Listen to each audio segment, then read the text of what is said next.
আপু কতদিন ধরে স্বামী ছাড়া আছেন? 2 বছর। 2 বছর ধরে স্বামী ছাড়া। এখন কি বিয়ে শাদী বসতে চাচ্ছেন? হ্যাঁ।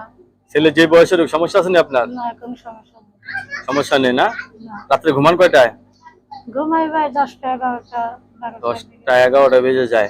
একা একা ঘুম আসে কাজ না? করতে হয় তো, যখন ছুটি দেবো তখনই তো আমার বাসায় খাইব। একা একা ঘুম আসে না? না আসলে তো আমি ঘুমাইতে হইব। ছেলে মেয়ে আছে আপনার?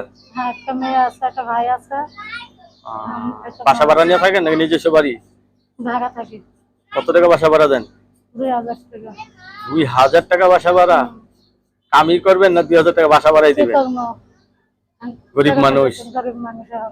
আচ্ছা, এই যে এখন বিয়ে বসতে চাচ্ছেন, আপনার আগের স্বামীর সাথে ঝামেলা মিটছে তো? হ্যাঁ, সব সমাধান হয়ে গেছে। ডিভোর্স হয়ে গেছে না? হুম। মানে আপনি একজন ডিভোর্সি নারী, আপনি এখন বিয়ে বসতে চাচ্ছেন। হ্যাঁ। দর্শক, আপুর কথাগুলো শুনলেন। আপু একটা সরল সোজা মানুষ। আপনার কাছে ধন্যবাদ আমার চ্যানেল সময় দেওয়ার জন্য। পরবর্তী একটা মেয়ের ভিডিওর জন্য অবশ্যই অপেক্ষা করবেন।